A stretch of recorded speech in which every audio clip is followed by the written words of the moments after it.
आप बोलिए। 25 को संत शिरोमणि जगत गुरु रविदास जी।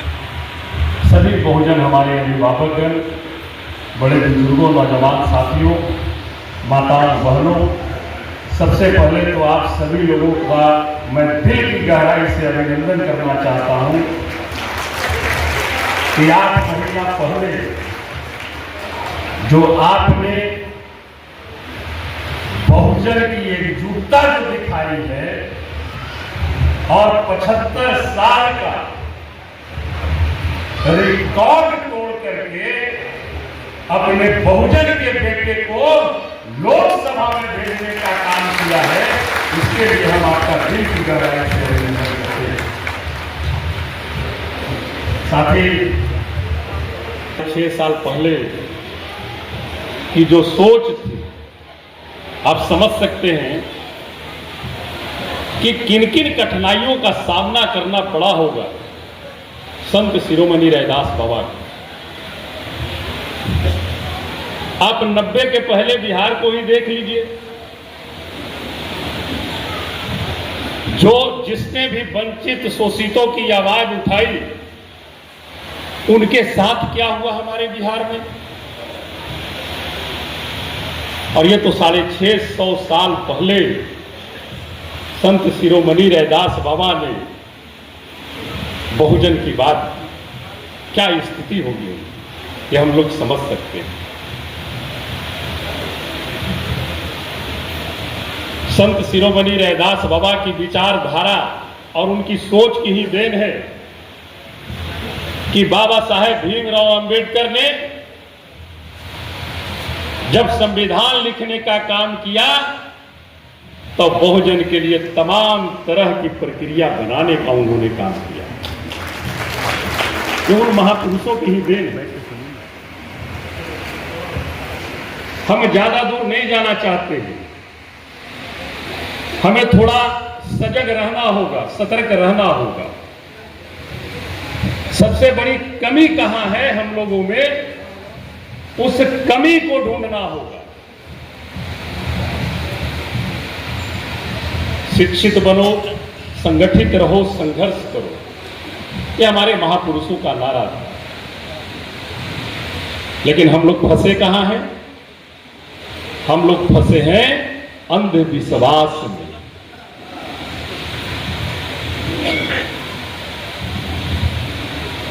हम अगर किसी उच्च स्थान को प्राप्त नहीं कर पा रहे हैं तो उसमें सबसे बड़ी कामयाबी, सबसे बड़ी रुकावट बहुजन समाज के पास अंधविश्वास का है साथी, अंधविश्वास का है। इसे हम लोगों को समझना होगा। हम ज्यादा दूर नहीं जाते, हम बिहार के परिप्रेक्ष्य में ही बात करना चाहते हैं। जो सब कुछ बिहार में बीता, 1990 के पहले क्या दौर था बिहार का,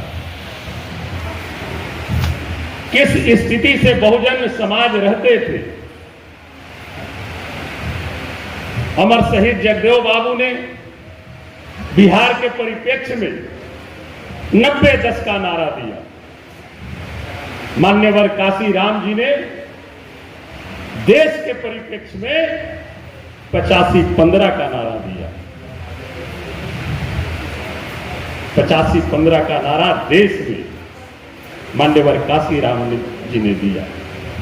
15 का शासन 85 पर नहीं चलेगा। और जगदेव बाबू ने बिहार में 10 का शासन 90 पर नहीं चलेगा, इसका नारा दिया। बाबा साहेब भीमराव अंबेडकर जी ने संविधान में हमें आरक्षण दिया।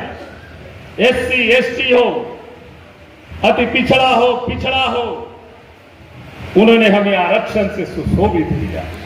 और हम लोगों ने क्या किया? हम लोगों ने SC ST को जात में विभाजित कर दिया। अति पिछड़ा को हम लोगों ने जात में विभाजित कर दिया, पिछड़ा को हमने जात में विभाजित कर दिया। जात में विभाजित हमारा संविधान नहीं करता है। हमारे संविधान में तो SC ST वर्ग के लिए आरक्षण है, अति पिछड़ा के लिए आरक्षण है, लेकिन यहां पर चंद लोग जो हैं, बड़े बुजुर्ग कह भी गए हैं, फूट डालो और शासन करो। और वो जानते हैं कि ये बहुजन की बहुत बड़ी आबादी है। अगर बहुजन एकजुट होंगे तो किसी भी कीमत पर हम लोग शासन नहीं कर सकते हैं। अगर हम बहुजन को बिखेर कर रखेंगे, तोड़ कर रखेंगे, तब हमें शासन चलाने से कोई रोक भी नहीं सकता है। वही स्थिति आज की है। उस चीज को हमें समझने की आवश्यकता है। मैं देख रहा था लोकसभा में परम पूजनीय महाराज जी 6 सीट यहां आरक्षित है, 6 सीट, और 6 सीट में से 3 सीट पर लोकसभा का इस बार महागठबंधन ने उम्मीदवार संत शिरोमणि रैदास बाबा के अनुयायी के लोगों को दिया। 3 सीट। अब समझिएगा बात, बड़ा गंभीर बात है ये। सिर्फ चंद्र राम जी वहां से लड़े, अनीता दास जी जमुई से लड़ी, और आपके बगल से मनोज राम जी जो सांसद चुने गए, मनोज राम जी यहां से लड़े। और तकरीबन 2020 के विधानसभा में 15 से 17 सीटें महागठबंधन के तरफ से संत शिरोमणि रैदास बाबा के अनुयायी को दिया गया, जिसमें से 10 अभी माननीय विधायक मौजूद हैं। 10 से 11 विधायक महागठबंधन से हैं और 4 या 5 विधायक एनडीए गठबंधन से। अब प्रतिशत अगर आप जोड़ेंगे तो 6 सीट में से 3 सीट यानी 50%, और उधर अगर प्रतिशत जोड़ेंगे विधानसभा का तो 38 में से तकरीबन 14-15 एमएलए अभी आपके संत शिरो रैदास बाबा के अनुयायी हैं। तकरीबन 35% की हिस्सेदारी। ये कोई मामूली बात नहीं है। अब हम पिछड़ते कहां हैं, हमारे लोग कहां पिछड़ते हैं? सबसे बड़ी चिंता का विषय यह है, जिसका पहले मैंने जिक्र किया, अंधविश्वास। और जब तक हम इस अंधविश्वास को नहीं मारेंगे, तब तक जिस तरह की कल्पना हमारे पूर्वजों ने, हमारे महापुरुषों ने जिस तरह की कल्पना और जो सोच रखी थी, उस तरह का बिहार और देश हम नहीं बना सकते हैं। और ये अंधविश्वास खत्म कैसे होगी? अंधविश्वास खत्म होगी शिक्षा से। शिक्षा से खत्म होगी अंधविश्वास। ठीक कह रहे थे विद्यानंद विकल जी, हम मध्यम वर्ग की शिक्षा प्राप्त कर लेते हैं, लेकिन हायर एजुकेशन में हम लोग बहुत पीछे रह जाते हैं। और जब तक हम लोग उच्च शिक्षा नहीं ग्रहण करेंगे, हमारे लोग, बहुजन के लोग, तब तक जो ये रुकावट है, सबसे बड़ी रुकावट जो है अंधविश्वास की, मैं समझता हूं कि इसके हम तोड़ नहीं पाएंगे। इसलिए साथी, हमारे महापुरुषों ने जो सपना देखा है, हमारे महापुरुष संत शिरोमणि रैदास बाबा भी हम ही लोग की तरह मनुष्य थे। आज हम लोग उन्हें भगवान के रूप में क्यों पूछते हैं? सुखदेव जी महाराज जी हम लोगों के पास विराजमान हैं। आज हम इन्हें क्यों पूछते हैं? तो सबसे बड़ा कर्म महान होता है। इन्होंने कर्म ऐसा किया जिसके चलते हम लोग भगवान का दर्जा इन्हें देने का काम किए। सबसे बड़ा महान कर्म होता है। धरती पर तो आए हम लोग, सब लोग, एक दिन सबको जाना है, लेकिन रह क्या जाता है इस धरती पर? अच्छाई और बुराई, जो बुराई करते हैं उनका इतिहास में नाम नहीं लिया जाता है, लेकिन जो समाज के लिए, जो बहुजन के लिए, जो जनहित के लिए कुछ कर जाते हैं वही अमर होते हैं, वही अमर होते हैं। हमें ये जरूर सोचने की आवश्यकता है कि हमारी आने वाली पीढ़ी, हमारे जो नौनिहाल हैं, विद्यानंद विकल जी जिक्र कर रहे थे, हम लोग सोशल मीडिया से नहीं जुड़े हैं। आज सोशल मीडिया का जमाना है। सोशल मीडिया पे अच्छाई भी है, बुराई भी है। कोई भी चीज चला देते हैं लोग तो सिर्फ उसी को देखकर हम लोग आगे बढ़ने लगते हैं। सबसे पहले कोई भी चीज देखिए तो उसका आकलन जरूर करिए। और एक कहावत भी हम लोग के पूर्वज कह गए हैं कि अगर कोई बोल दे कि कौआ कान ले जा रहा है तो कौआ के पीछे मत दौड़ो, सबसे पहले अपना काम देखो। ये तमाम चीजें हैं साथी।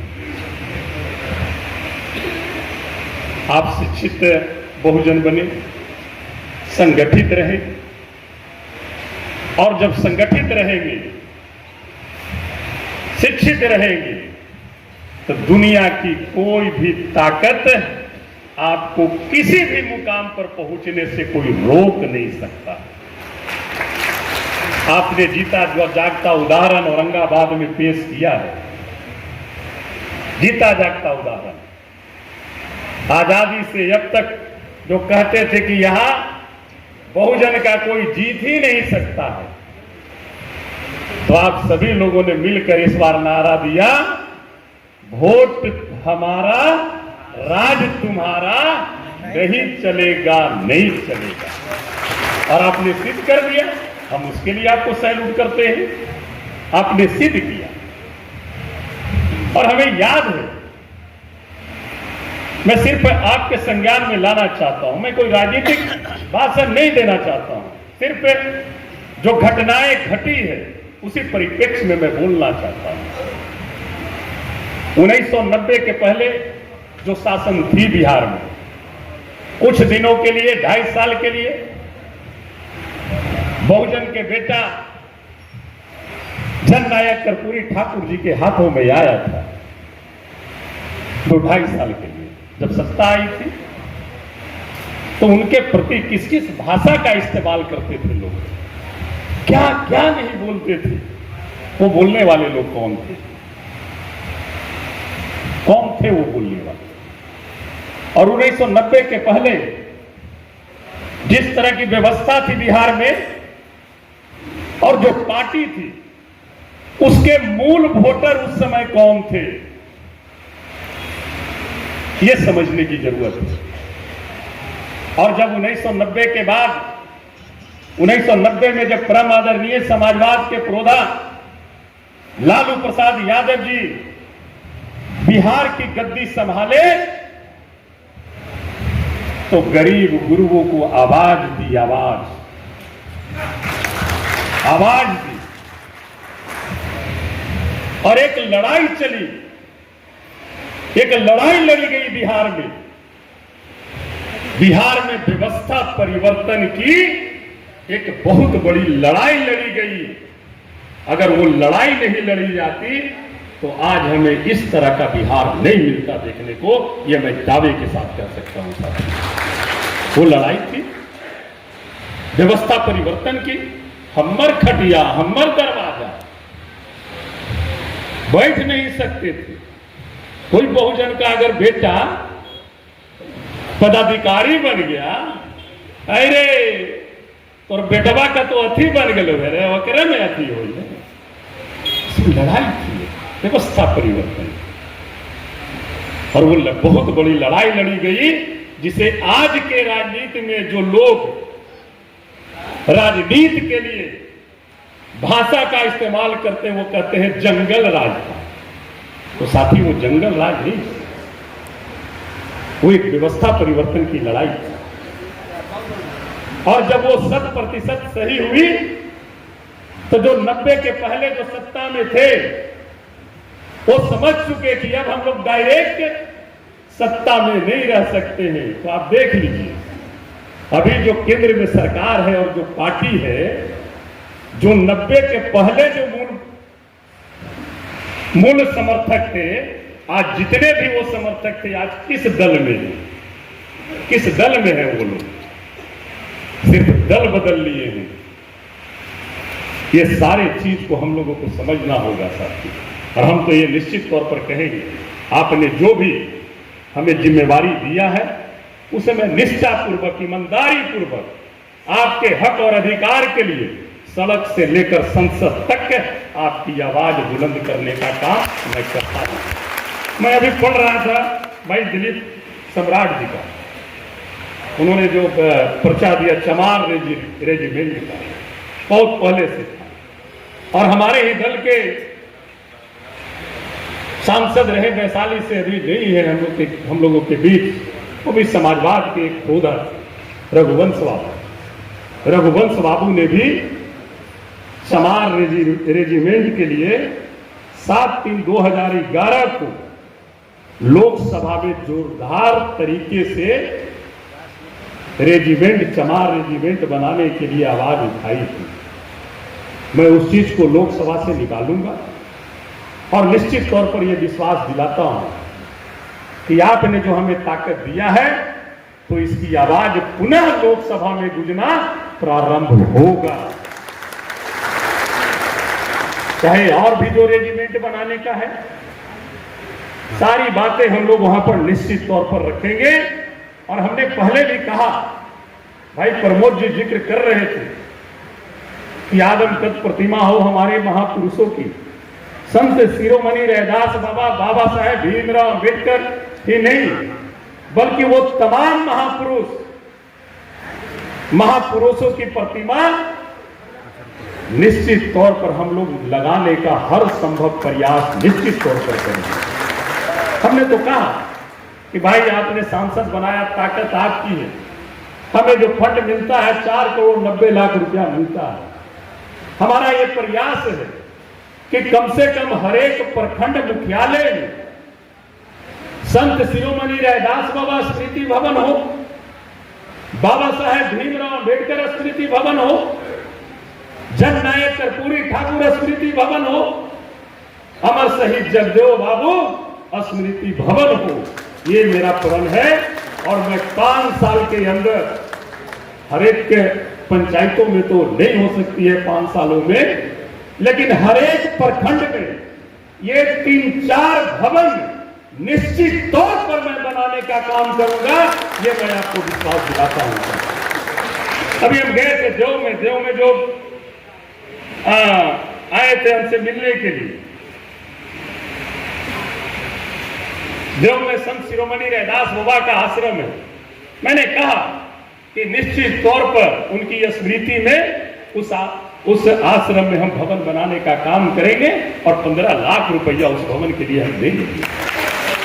हर एक प्रखंड में ये महापुरुषों की स्मृति के लिए 15-15 लाख रुपया निश्चित तौर पर मैं करूंगा। और आप लोगों से भी मैं निवेदन करूंगा, हमारा से नल्ली गली मत मांगिए। नल्ली गली के लिए हम प्रयास करेंगे। जिला परिषद की सदस्य हमारी है, बेटी हुई बहन, प्रमुख हैं, मुखिया जी हैं, सारे साथी हैं, हम लोग उनको लिखेंगे, सरकार को लिखेंगे, पदाधिकारी को बोलेंगे इस तरह की योजना है आप कराओ। तो ये सारा चीज कराएंगे और निश्चित तौर पर आपकी आवाज हम बुलंद करेंगे। हम 1-2 बात और सिर्फ कहना चाहते हैं। 2015 महागठबंधन बनी, उसी महागठबंधन में हम पहला बार विधायक बने थे टिकारी से पहला बार हम विधायक बने। हम इस बात को आपके बीच हमारे युवा साथी है सब लोग रखना चाहते हैं कि हमारे नेता भाई तेजस्वी जी जो भी बात बोलते हैं उस पर खरा उतरने का काम करते हैं और 100% वो खरा उतरते हैं। हम सिर्फ संज्ञान में याद दिलाना चाहते हैं, आज भी विपक्ष में है, कहीं पर भी कोई घटना दुर्घटना होती है, चाहे जहरीली शराब से लोगों की मौत हो, चाहे हमारे बहन बेटियों की इज्जत आबरू लूटी जा रही हो और हत्या की जा रही हो, तमाम चीजों पर जब वो आवाज उठाते हैं तो एनडीए के जितने नेता हैं, जो घटनाएं घट रही है उस पर न बोल करके सिर्फ एक ही बात उन लोग बोलने लगते हैं कि आप अपने माता पिता जी के जंगल राज पर देखिए। अरे भाई, अब वो दौर चला गया जिसे आप जंगल राज कह रहे हैं। और जो जंगल राज की बात कर रहे हैं तो 2015 में भी तो थे हम सरकार में। जब 15 में सरकार में थे तो उसी सरकार में हर घर नल का जल योजना प्रारंभ हुई, महागठबंधन की सरकार। गली नली पक्कीकरण योजना चालू हुआ, GTNSY ग्रामीण टोला निश्चय संपर्क योजना चालू हुआ, कौशल विकास मिशन चालू हुआ और स्टूडेंट क्रेडिट कार्ड योजना तक चालू हुआ। ये 2015 महागठबंधन की ही सरकार में चालू हुई थी। उस समय भैया भाई साहब थे, कहां जंगल राज आ गया था भाई? अमन चैन भाईचारा था।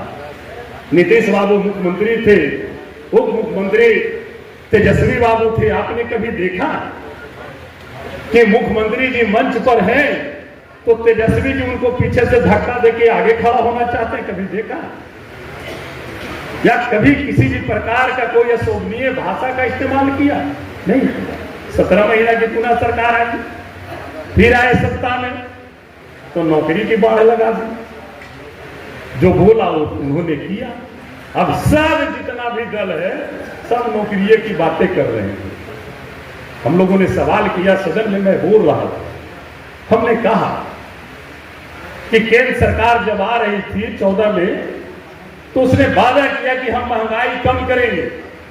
उसने वादा किया कि हर एक जिले में हम मेडिकल कॉलेज की स्थापना करेंगे। तो भाई हमारे यहाँ औरंगाबाद में तो मेडिकल कॉलेज की स्थापना अभी तक नहीं किए हैं। हाँ, एक काम इन्होंने जरूर किया, देश के हर एक जिले में वो अपने पार्टी का हाई प्रोफाइल ऑफिस जरूर खोल लिया है। High profile office, medical college नहीं खोला। हमने ट्रामा सेंटर की बात की, ट्रामा सेंटर आपका प्रारंभ हो रहा है, जमीन वगैरह चयन होके जा चुका है और हम लोग हर संभव प्रयास कर रहे हैं कि मेडिकल कॉलेज भी बहुत जल्द यहां पर प्रारंभ हो, बने। इसलिए साथी, दिग्भ्रमित नहीं होना है, सचेत रहना, संगठित रहना और निश्चित तौर पर संगठित अगर हम रहेंगे तो दुनिया की कोई भी ताकत हमें आगे बढ़ने से रोक नहीं सकता है। और संविधान के साथ अगर कोई छेड़छाड़ करेगा तो आप देख लिए हैं नतीजा उसका। देश की जनता ने उन्हें दिखा दिया है।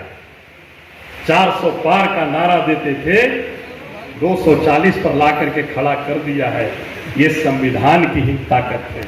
जो संविधान को बदलना चाहते थे, बिखेरना चाहते थे, ये उसी की ताकत है कि आज जैसे तैसे कर करके सरकार बनाने का काम किया। इसलिए सचेत रहना है। शिक्षा के क्षेत्र में हम अपने बच्चों को कैसे भविष्य बनाए, इस पर सोचना है, संगठित रहना है और संघर्ष जारी रखना है। इन्हीं चंद शब्दों के साथ हम सुखदेव जी महाराज जी का अभिनंदन करते हुए और संत शिरोमणि रैदास बाबा को नमन करते हुए, बाबा साहेब भीमराव अम्बेडकर को नमन करते हुए, तमाम महापुरुषों को नमन करते हुए अपनी वाणी को विराम देता हूं। जय हिंद, जय बिहार, जय संविधान, जय भारत। बहुत बहुत धन्यवाद।